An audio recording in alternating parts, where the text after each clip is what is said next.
orang yang sudah ngebid dan tidak bertanggung jawab itu bukan pasar saya. Jadi artinya saya tidak perlu uang dari mereka, atau saya tidak perlu barang saya dibeli oleh mereka.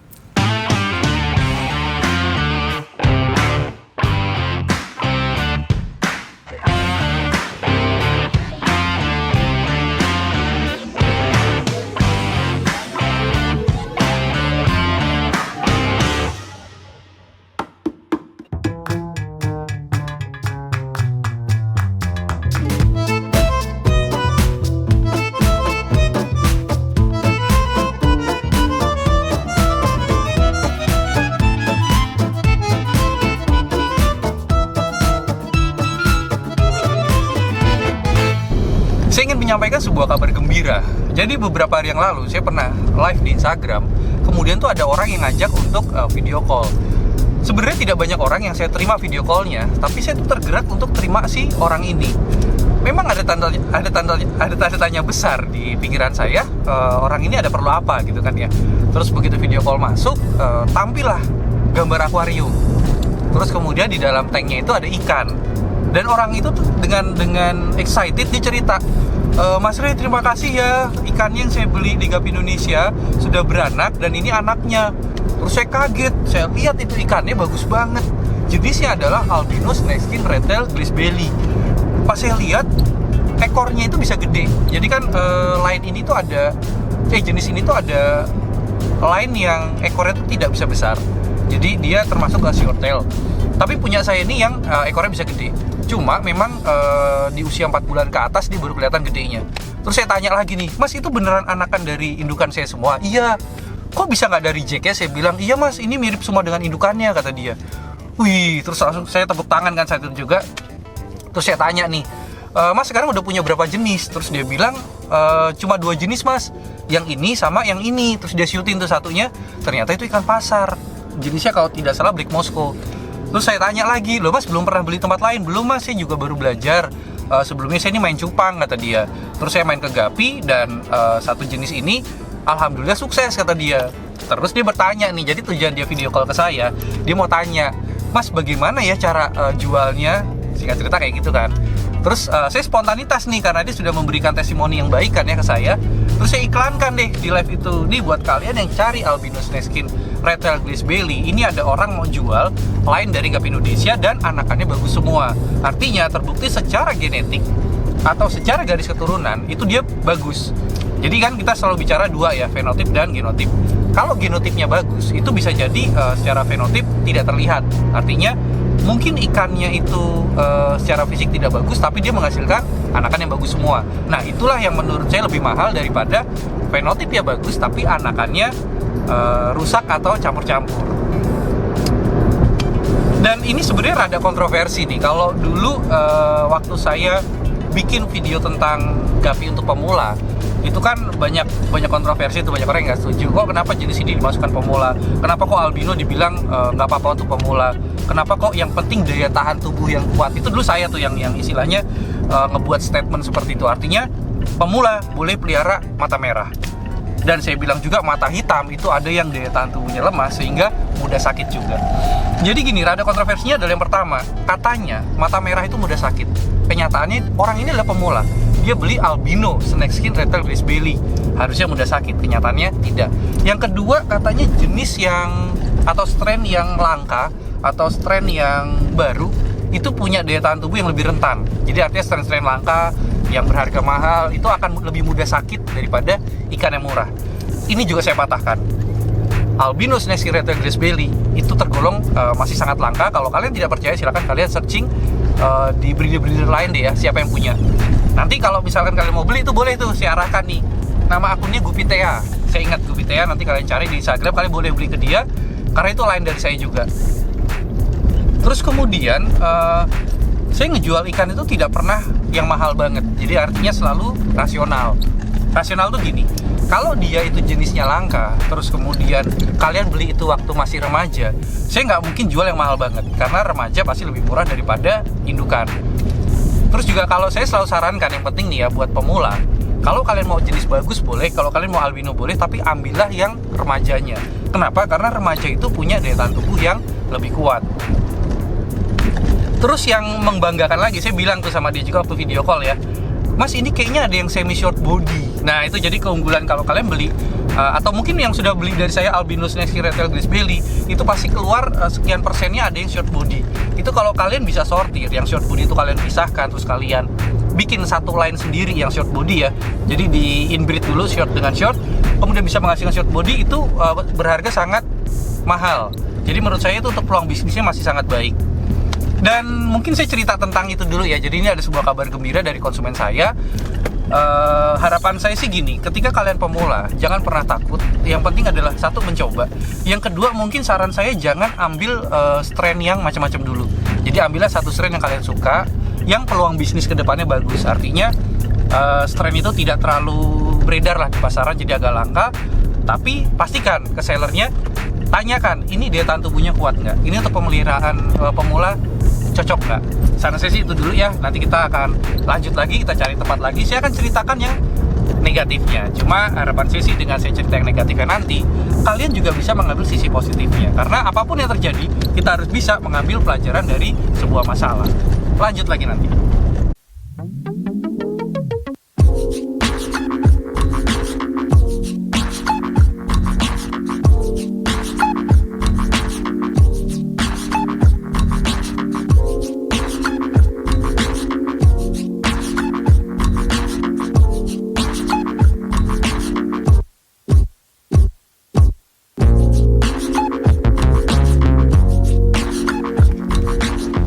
Kita sampai di Bandara Adi Sumarmo dan kita turunkan paket. Saya juga belum sempat ngitung ini ada berapa paket ya. Ada berapa paket? 1, 2, 3, 4, 5, 6, 7, 8 kok ya? Oh 9. Jadi hari ini saya kirim 9 paket. Saya mungkin bantu bawa juga. Nah nanti kita akan cari spot di sana ya sambil menunggu karantina. Saya mau cerita nih, ada sesuatu yang negatif yang sangat mengganggu pikiran saya. Tapi semoga kalian tidak terganggu ya. Saya angkat ini dulu. Sini aku kurangin aja, kebanyakan nih.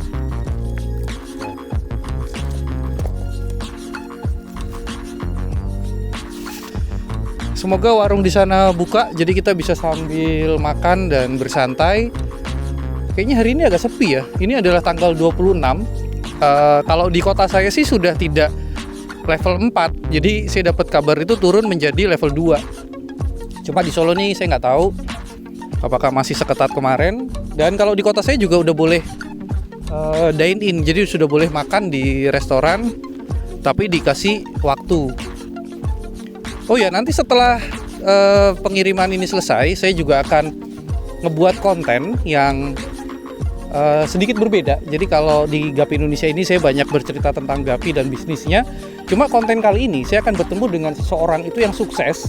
Saya kenal dia itu dari tahun 2017 dan saya tahu sedikit perjalanannya, tapi hanya tahu sedikitnya. Jadi saya akan ulik perjalanan hidupnya dan kisah-kisah sukses dalam berbisnis di bidang ikan hias. Jadi saya ceritakan sedikit nih ya. Dulu dia tuh mulai dari pedagang ikan pasar, terus kemudian pernah ke Gapi juga, dan pernah supply sebagai ini pengepul yang ikan itu diekspor. Jadi ikan-ikan dia itu diekspor. Mungkin kita akan lihat siapa orangnya nanti ya. Saya akan urus karantina dulu.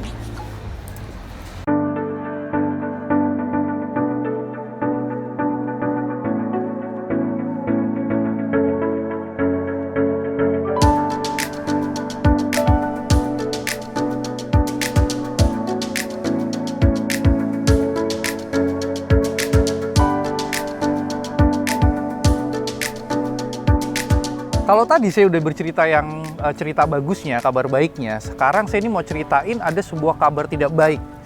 Jadi gini, menurut saya setiap orang ketika mendengar kabar yang kurang baik, itu pasti akan mengganggu konsentrasinya, mengganggu mentalnya, atau mengganggu emosinya.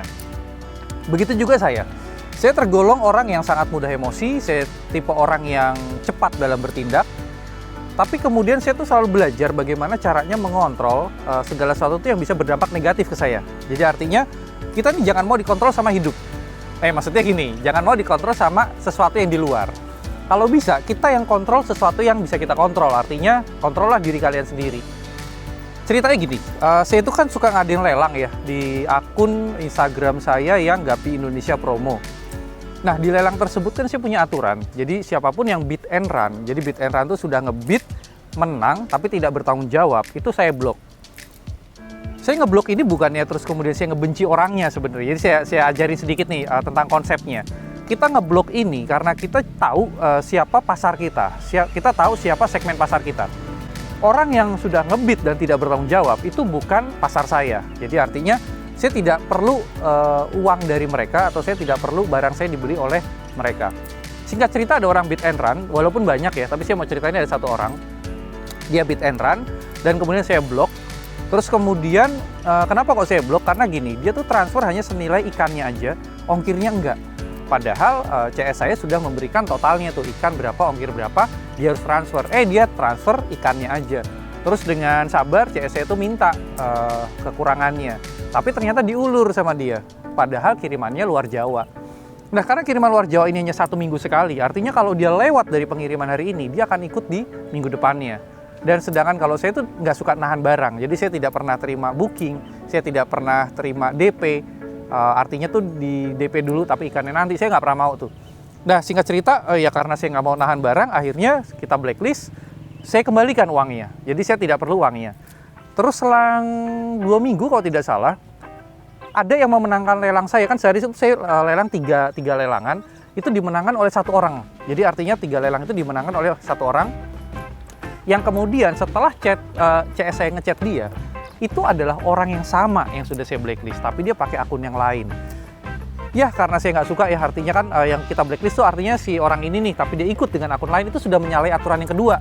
Jadi artinya tidak menggunakan akun yang pertamanya. Tapi balik lagi ya, karena saya nggak mau ambil pusing, ya kita tolak pembeliannya, kita bilang, maaf ini tidak sah karena Anda sudah di blacklist. Terus kemudian dia minta maaf, terus juga dia bilang, saya siap transfer kok yang kemarin. Ya, saya juga nggak ngajarin untuk debat ya, intinya kalau memang kamu merasa bersalah dan kamu ingin memperbaiki kesalahan, saya bikin aturan baru. Jadi artinya ini aturan baru nih. Silakan kamu transfer yang dulu berapa yang belum kamu transfer, tapi maaf, kita nggak bisa kirim ikannya. Karena itu adalah penalti untuk pelanggaran yang kamu lakukan dan kamu tetap ingin beli di Gapi Indonesia. Singkat cerita itu beres, tapi kemudian ada masalah lagi nih. Ketika ikan itu mau dikirim, nah, dia bilang, dia minta untuk ikan yang dia ikut lelangan pertama, yang dia bid and run, itu minta ikut dikirim juga. Terus CS saya udah jelasin ya, kan udah ada kesepakatan bahwa kalau memang mau menang, istilahnya tuh kalau memang mau lelangan yang 3 ini, ya silakan bayar dulu yang kemarin, tapi ikan tidak kita kirim. Itu adalah aturan baru saya. Dan intinya gini sih, dalam bisnis itu nggak ada yang curang atau gimana ya, intinya adalah jelas di depan. Terus kalau kemudian itu pasti ada perdebatan-perdebatan lah ya. Cuma saya ingin mengajarkan kepada kalian, siapapun kalian yang berbisnis, jangan ambil sebuah jalan yang ribet. Artinya gini, kita ini kan sudah sama-sama ngerti ya ketika bid and run itu melanggar, terus kemudian kalau nanti si seller itu kurang detail dalam menulis aturan, mungkin nggak ada tuh aturan harga ikan dengan ongkir ditransfer ya. Karena kan saya pikir pas saat penagihan itu kan sudah komplit tuh. Jadi menurut saya kalau kita sedang berbisnis dan kita tahu orang yang beli itu adalah orang yang sudah dewasa dan tahu caranya ngebaca sebuah peraturan, kita nggak perlu berdebat. Artinya gini, 1, rezeki itu dari Tuhan, jadi bukan dari konsumen kita. Jadi artinya kalau kita sudah berbuat benar, percayalah kalau rezeki kalian tidak hilang. Jadi jangan pernah takut untuk menolak pembayaran dari orang yang menurut saya bukan konsumen saya, atau dia sudah menyalahi aturan. Dan saya mau kasih istilahnya ini, mau kasih sisi positifnya. Saya tidak punya masalah apapun sedikit pun kepada konsumen saya ini, dan bahkan gini, saya itu ngebenci perilakunya, tapi saya tidak membenci orangnya. Jadi artinya saya tahu siapa orangnya, bahkan kan karena luar pulau jadi ada data KTP-nya. Cuma saya tidak ada niat untuk ngeblow up, ini loh orangnya, enggak. Saya tidak ada masalah secara personal, tapi saya masalah dengan perilakunya. Yang mau saya ajarkan adalah ketika kalian berbisnis, jangan pernah tersentuh secara personal. Artinya ya salah secara profesional. Artinya jangan pernah ngebenci konsumen kalian. Terus kemudian ini saya kasih tahu nih, dan akhirnya saya kan nggak mau debat ya. Terus saya bilang yaudah, saya akan kembalikan semuanya dan tidak usah beli di saya lagi.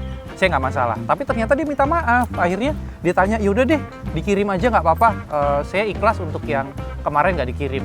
Nah artinya gini, ketika kita tidak takut dengan sebuah pilihan yang kita sudah benar, terus kemudian kita nggak takut kehilangan rezeki, Tuhan itu bisa membolak-balikan hati. Jadi artinya si konsumen saya ini akhirnya beli dan dia tidak menuntut apapun.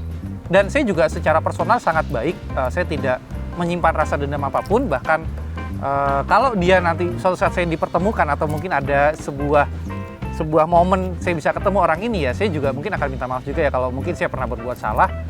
Jadi intinya adalah apapun yang terjadi di bisnis kalian, tariklah sisi positifnya dan gunakan itu sebagai update sistem dari bisnis kalian. Dan semoga kalau kalian melakukan itu secara konsisten, bisnis kalian akan maju seperti Gapi Indonesia.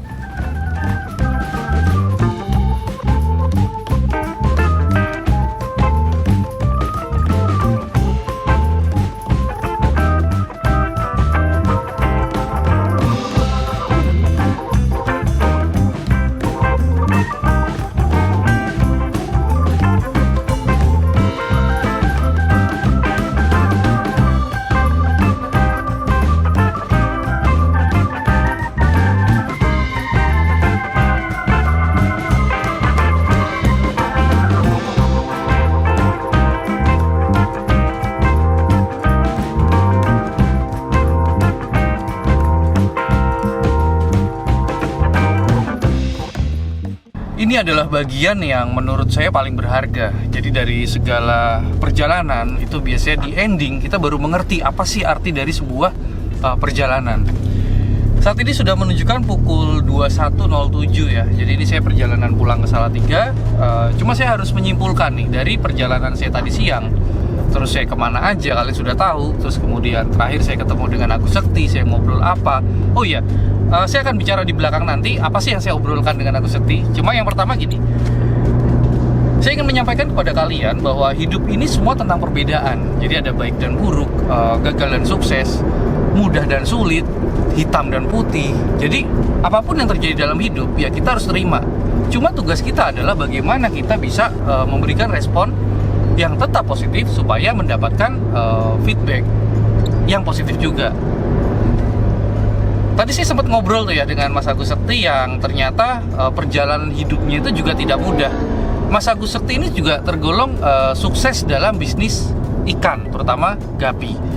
Dan saya juga baru tahu ternyata Mas Agus Sekti itu tidak ketemu gapi langsung sukses. Jadi ada pertemuan beberapa kali dengan ikan-ikan hias, bahkan awalnya bukan ikan hias. Nah, untuk detailnya mungkin kalian nanti bisa nonton di channel saya yang Real Man.